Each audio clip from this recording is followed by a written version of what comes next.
welcome this evening. You do not have a chair yet. So one of the things that we'll be doing tonight is we'll be electing a chair of this board. So before we do that, I would like to do a oath of office for Lori and for Scott. So if the two of you would come down here.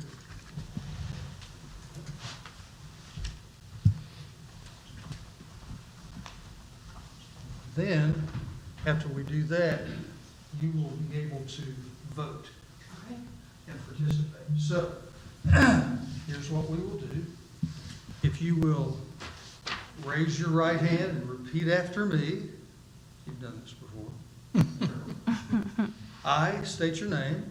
I, Scott Pryor, Do solemnly swear do solemnly swear that I will support, obey, and defend that I will support, obey, and defend the Constitution of the United States the Constitution of the United States and the Constitution of the State of Oklahoma and the Constitution of the State of Oklahoma and the Charter of the City of Pryor Creek, Oklahoma, and the Charter of the City of Pryor Creek, Oklahoma, that I will not knowingly receive, that I will not knowingly receive, directly or indirectly, directly or indirectly, any money or other valuable thing any money or any other valuable thing for the performance or non-performance for the performance or non-performance of any act or duty or any act or duty pertaining to my office, pertaining to my office, other than the compensation other than the compensation allowed by law.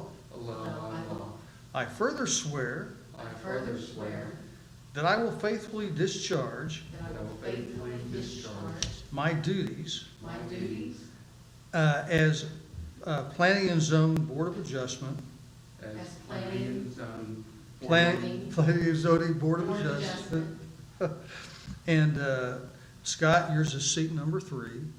Say seat number 3. Seat number 3. Yours is seat number 5. Seat number 5, To the best of my ability. to the best of my ability. You are hereby sworn. Give them a hand. Good job. Now, Scott, I need you to sign that one. First time we've ever had a full Here you are. You got a pen? Yeah, I got it. since I've been here. Yeah, before you came, we Sign right here. were going pretty good. That's what you call a duet swearing. It is. Thank you. All right, now you may take your chairs there.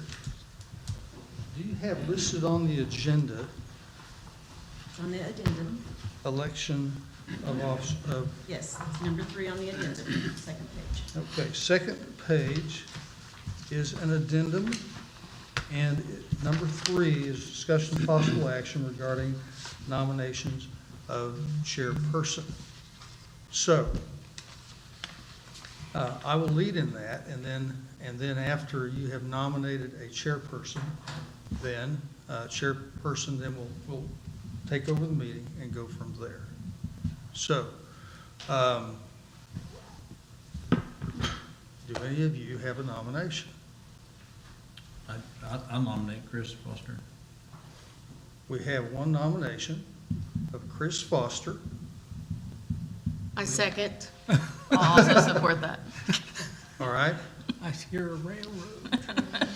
Okay. So there's a motion and a second. All right?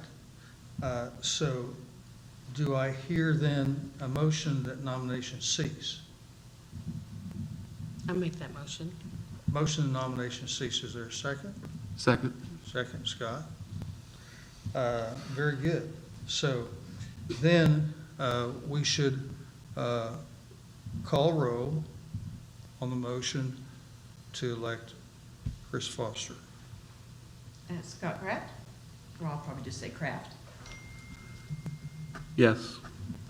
Foster, Abstain. Considine, Yes. Brakefield, Yes. Blue. Yes. All right, motion carries. So, Mr. Considine, would you and Mr. Foster trade chairs? Okay. welcome, Mr. Foster, Chairman. Yes, thank you. You have to lead me through it first I couple might times. say that Mr. Foster is very schooled in handling meetings. Thank you, Chris, for agreeing to do that. Okay, And you'll just basically go through the agenda as it is. We'll take nominations to enter public hearing and to exit public hearing when we get to that point. okay, so, we need to approve the minutes of the August 4th special meeting. Do I hear a motion to do that? I'll make that motion. Do I hear a second? Okay. Any discussion? All right. Can we just do that by group vote? You can. All those in favor say aye. Aye. Those opposed, same sign. Okay, they're approved.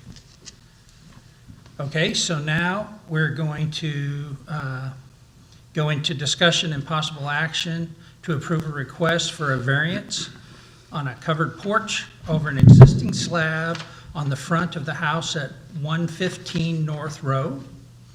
There's a reference in our packets here of table 19-1 and chart in 1019-7 of our existing code. There's a statement of no more than 2 feet setback obstruction permitted. So at this point, do we need to go into, This one was an administrative, I didn't make it a hearing because it's an administrative decision. okay, Let me, first off, for the two new members, I'm Steve Powell. You may not know me, but I'm the guy that comes up here and tries to let you know what my interpretation of the code book is and the zoning code regarding items that are in there. There are two things that I want to point out this evening about this. This is clearly falls under the guidelines of an administrative item. And if we had a community development director, if we had a city planner by that title, that this item probably would not have come before this board. It would have been done administratively in accordance with the UDO. But because my position is not quite as firm as someone who's the full-time city planner, I feel like that generally speaking, unless it's clear that it's a very minor item, that items like this should come before this board. But it is a minor infraction, and there are provisions in the code book for this type of encroachment on the front setback line. Now, let me also, for the new members, give you an idea of what we refer to as what a variance is. For something to be eligible for a variance, the applicant has to show that there's a hardship. And financial hardship is not a reason. It costs me money that, it's going to cost me more to do that. That's not a reason. So, but a hardship would be site restrictions, some kind of site condition that doesn't present itself normally, or this has been you can look at the neighborhood and you can see a situation that has been promulgated on the entire neighborhood, and to enforce it at this location would put a hardship on the person because everybody else on the block has done it that way, or everybody in town has done it that way. And we're not looking at major infractions or encroachments. We're looking at minor. But the definition of a variance, and you've got a couple of these tonight, is that in your mind and as this board, you need to look at it as though, have they proved a hardship? And that's really the key. Have they proved a hardship? So with that being said, regarding this particular item, staff has looked at this. This falls within the domain of an administrative or a minor encroachment in the building setback. It is a self-supporting structure. It is not attached to the house. And if it does need to be moved at some point in time, we're not talking about tearing off the front of the house. It's a covered porch over an existing sidewalk and existing porch. So staff doesn't recommends that this encroachment be allowed. And I'll try to answer any questions you might have. okay. So do we have any additional discussion? She has the right. Yes, yeah, absolutely. If she wants to speak, that this is her opportunity Okay. to expound on her hardship. Okay, Kenny, you raised your hand, and then ma'am, if you want to speak, Okay. right after Kenny. Just a moment, Kenny's going to. Yeah, on her plot survey that she brought in, you can see that her house is already setting in that 25-foot setback that code requires. So basically, her porch, I believe, is 10 foot by 30 foot? 8.5, so basically would be setting out 10 foot in that 25-foot setback requirement on there. Like Steve said, it's not going to be attached to her house, but it would be, and it's going to be open at all times, is what we've been told on there. So basically, you'd be out about, like I say, but from the front, 15 foot in would be where our porch starts. I just wanted y'all to be Okay. clear on that, because we can only go by what the code gives us. Sure. It's like it's like a covered walkway that you'd have at Yeah. a pickup and drop off at, where you're just, keeping the water off of you. It's not attached to the house, it's a separate item. And there is an existing slab there. It's an existing. Yes, it's attached. It does need to be anchored. It'll be anchored to the ground. It's not just Yeah. like the ones you stand up. Mr. Powell, did you say you do support, the staff does support us approving that over here? I'm sorry. No, you're good. Stereo. Right. So, did you say that you guys do support this? Yes. Okay, I was gonna, because I thought you said you don't, I was gonna ask for a No, ma'am. question as to why. We support this. Okay, Me, myself, I can't support it because it goes Against the code. What's in the code. Correct. But that's what y'all are here to help. correct. Yes. Yeah. Ma'am, do you want to say anything? Okay. So why are we covering the porch? They have some questions for you, so if you'd like to go up there, they'll ask you some questions. Sorry. Sorry. That's good. I just bought the home a year ago, and I like porches. And I'm able to do it now, and I have a contractor that is willing to do it, and I like to sit outside in the summer and have my coffee outside in the morning. It's pretty much selfish, but that's up to you. It's not something that's a major thing. I don't have to have it for any medical reasons. I just would like to have a porch. I'm the only house in the block that doesn't have a porch. I kind of stick right here, you know. Find Jane's house. There's the one without the porch on. But anyway, that's the reason. It's just personal, Okay, you know, pretty much selfish. okay, Thank you. thank you. Any other questions? All right. Do I hear a motion pertaining this? I'll make a motion that we approve the variance from Mr. Okay, Rogers. We have a motion. Do we have a Second. second? We have a second? Any further discussion? Okay, all those in favor say aye. Aye. Those opposed? All right, motion passed. Okay. So now, we need to enter into public hearing. And what's the, huh? We need a motion to enter into the public hearing. A motion, we enter into public hearing. I'll Okay. second. And we have a second? Those in favor? Aye. Aye. Those opposed? Okay. So we're now in the public hearing, and we have applicant Mr. Birchfield from lot number 3, block number 2 of the W.L. Smith addition, the city of Pryor, Mays County, according to the official recorded and filed plat thereof. 105 North Mays, Mr. Birchfield is requesting a variance for the side setback on his property.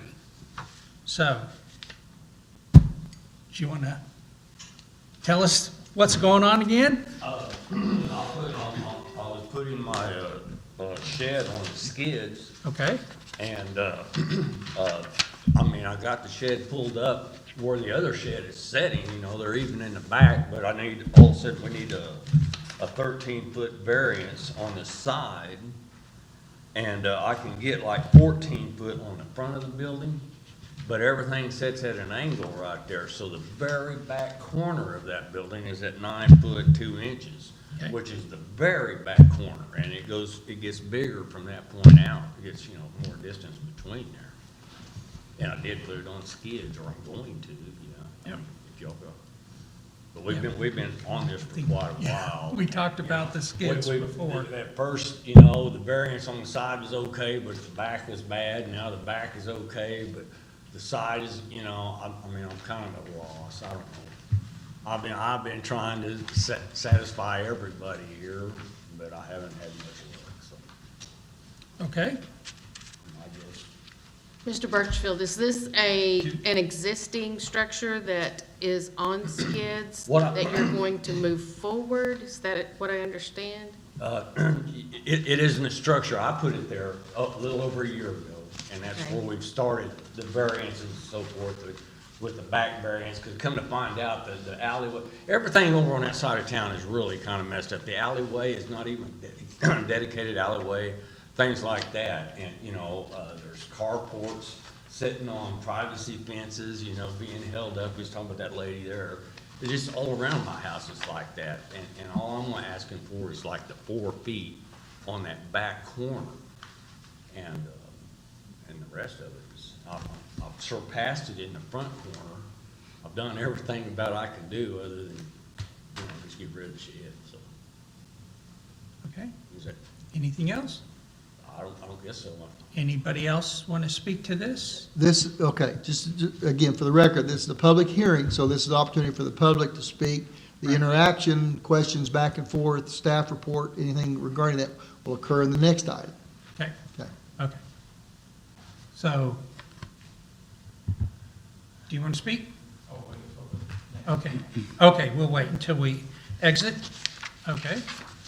So, So is the shed there now?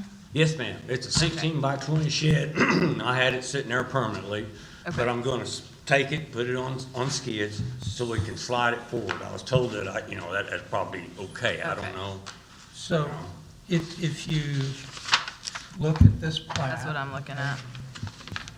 we have talked about this a couple of different meetings. And we just couldn't, he permanently mounted the shed to the ground without a permit. Okay. And we looked at this every which way that we could think about it to try to find a way to grant a variance.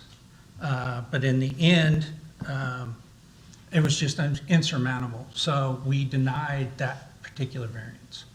One of the things that came up during that conversation was that one of the definitions within the code, that if it was on skids where it was movable, then you had a little more wiggle room on what you could do, because if it was infringing upon a utility, they could Could move push it. it out of the way, that kind of thing. Or if somebody bought the property next door and it was a problem for them, you could move it. So what brings us back here tonight is Mr. Birchfield says he's going to put this shed on skids to where it would be movable, but where he wants to set it on his property, if you look at the hand drawing, the southeast corner is only 9 foot 2 inches from his property line. The front corner is 14 foot 7 inches. And the letter that Mr. Powell has sent him said it must have at least 13 feet. So we need the variance from the difference between 13 feet and 9.2. So, Can we go ahead and get the motion to exit public hearing and move on to the next? okay, item, And then you guys. and then we can do discuss the it more? interaction. Okay, so, I'll make the motion to exit public hearing. okay. Second. All those in favor? Aye. Aye, okay. So we're out of public hearing, and we're into discussion, okay? So I already skipped that part, so I already explained where we were up to this point. Kenny, you wanted to say something? Go ahead. Mr. Birchfield has decided he want to make this a portable building now on that, because that does give us some leeway on there. His building is currently sitting on a utility easement, which MUB does not support, nor do we as a city support that. His building, I'm gonna say from that southeast corner is maybe 2 foot away from the fence with it. And this is the room he's got between his two buildings now. Thank you. Probably 4 foot. So if you, I don't know for sure, but I hadn't measured that, but I'm guessing 4 foot, or let's just say 5 foot for grins and giggles. So if you got 2 foot and 5 foot, that only comes up to 7 foot, and we're still 3 foot on that utility easement. So, and I know he does currently. Well, not currently, it will be sitting at 9 foot. That back corner's, we got pictures, it's about, like I say, about, we're gonna say 2 foot, is what Steve and I, Sure. you know, on that. If that, like say, if that's 5 foot between those two buildings, he wants to move it over up against that existing portable building. He can move that existing portable building to the west and north and have his, you know, get plenty of clearance, get off the utility easement. Also, the back calls for 20% of the depth lot. That's if it's a permanent structure, according to the code. If it's a portable building, which is on skids and a floor in it, so it could be moved, that then we can set as close as 10 feet from the back of the property line. His property, or his fence is not on his property line. He has an agreement with the neighbor that his fence is setting on, that he could act as though that's the back. Yeah. And so we would need 10 feet from that forward to accommodate the portable building on there. So that's all that we just want to, that's what we tell other people with portable buildings and stuff. There's been a lot of people that have not been able to do it because they do not meet the 10-foot requirements and stuff, or being they were going to do a permanent would be a 20% setback on there. So But if the he puts utility easement is the big stinger that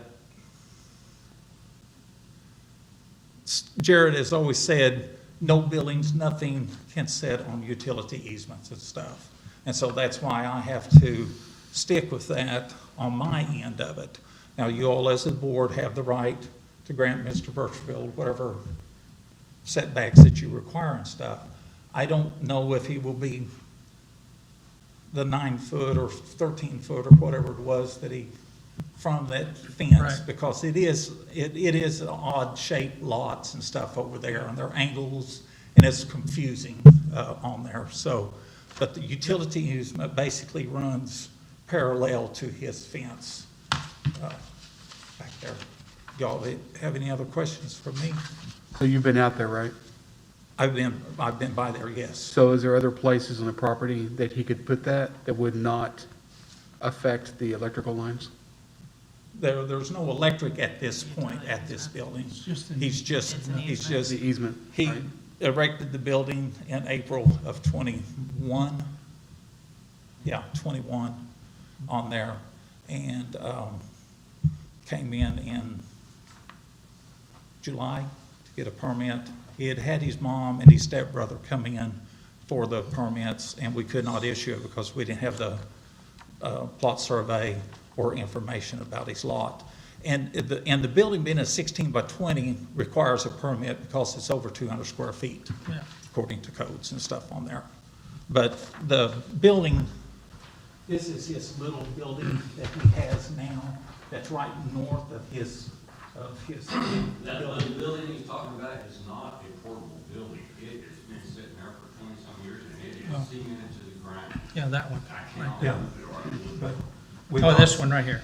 We thought somewhere it said that it was a portable building, I don't know, but that's up to him. But anyway, what he wants to do is move it, we believe, right over next to, move his building, this one here that he's erected. He wants to put it flush with this building and move it directly to the side of this, which is going to make it still not meet the 10-foot, and then yet still be sitting on the easement on there. So his building, that little building was there. Yeah. There used to be an existing building years ago, and he tore it Yeah. down Yeah. on it. And that old building was grandfathered in. But since he tore it down, now the new structure, Yeah. that throws us all in. So was that on a concrete pad at one time? And- Yes. okay, Yes, so- yes. All right, Right. yes. Yeah. I did. But we measure from walls as all of our measurements and stuff on that. But yes, his pad is still there. I don't know if y'all want to see this. Which the building would be moved to his big building, the 16 by 20 would be moved to the west, 3 or 4 feet, I don't know, and then also a little bit to the north. So if we say yes to this and they have an issue with electric lines, or if they have to get in there, who's responsible to move the shed? All of our utilities this has an alley, unlike an easement. On the back of this property, there's an alley, and all of the utilities are in that alley. So if we have to get, that alley is open, and it will remain open, so that they can get to it. The easement that you're describing on the side of the building, side of the property, there is a sanitary sewer line that's in that easement, but it's a short line that goes from the street that's to the west, and it doesn't go all the way back to the back of that. It's a short stub line that was put in there some years, many years ago. The city went out and verified that line was there. They verified how far it went, and it doesn't go to the back of the property. And because of the nature of that sewer line, it would never be extended. Now, is there ever going to be a time when they would need to go in and possibly service that sewer line? Absolutely. But this operation would not, this building would not encroach on that. But the alley is where all of our utilities are behind the structure. There's a gas line, overhead power. He has water out in front. So, I mean, there's communication lines back there. But they're all beyond the fence. They're all out in the alley. And that's different than a utility easement. But Jared does not want to do away with that utility easement. Yeah. I asked him that if he wanted to, that would be great, but he says, no, it's there, it's on, so therefore. Yeah. Yeah. I I want to point out that Kenny is absolutely right about the strict interpretation of the code. And that's, the letter I wrote was basically to give him the option of moving the building. I take the gentleman at his word when he says that it's going to be 9 foot 2 inches from the property line to the back corner of this building, that's what it'll be, and we'll make sure that it is. So we're really looking at the difference between the 10-foot utility easement and the 9 foot 2 inches, which is 10 inches. Yeah. Jared had, the 3-foot requirement is much like the 10-foot offset from the back fence or the back property line. It's not a code requirement. It's not a UDO requirement. Right. It's an understood policy that has been passed down from in previous administrations to keep things back away from the fence. The 20% rule is a rule. That there's no question about the 20% rule, but putting it on skids somewhat negates that 20% rule. I'm just saying that Kenny is 100% right when his in the interpretation of the thing, and what this gentleman's asking for is a variance to that. This is the first time he wanted a variance from it. He was basically putting the building where it is now, which he was covering up the utility easement. Now he's willing to move the building over. We asked him to move it over to 10 foot plus 3, which was the convention. He's asking to move it over to 9 foot 2 inches. Yeah. The front part is 14 feet. We don't have a problem with that. But if it doesn't make the 9 foot 2 inches because the building that's identified on his survey is not a portable building, which he's saying it isn't, it's identified on his survey as being a portable building, If it's not portable, if it's on a footing or foundation and he can't move it over, or he can't get the 9 foot 2 inches that he's identified, then we'll stop it. We'll process it. That's, you have to take them at their word unless you physically went out there and measured it, and it won't. I take him at his word that it is at this point. So as I recall, as we hashed this over the last 2 times, that we did make a determination that at that location, if it was a portable building, there would be no actual encroachment on utility services. It's just an easement, and the chances of that easement, like you said, the sewer line's probably never going to be extended through there. It doesn't go that far. I think the thing that tripped us up before is that it was a permanent building instead of one that's on skids that can be moved. And so what I'm interpreting from this is that this building will now be on skids, so it could be moved if necessary. And that he's claiming he can get 9 foot 2 clearance to the property line. So to me, that's within 8 inches. And I might also mention that again, the people that take care of the utilities, but I talked to Jared Crisp, the manager of the MUB, and he says he's gone out and looked at it, and he's decided, he goes, it's the fact that it encroaches a few inches, that's his description today, into the easement. He's okay with that because of the limitation that they're never going to need that to get in there for any reason. That would not be the place where they would bring any other utility like an overhead power or a gas line or water line through there. That's not where they would want to put it. So he's okay verbally, that's what he's told me. Yeah. He's okay with the fact that he's going to encroach on that 8 inches. That's just information for you. That should not really influence your decision. Sure. Any other questions? I don't have any. No. So do we have a motion? I'll make the motion to approve the variance. Okay. Do we have a second? Second.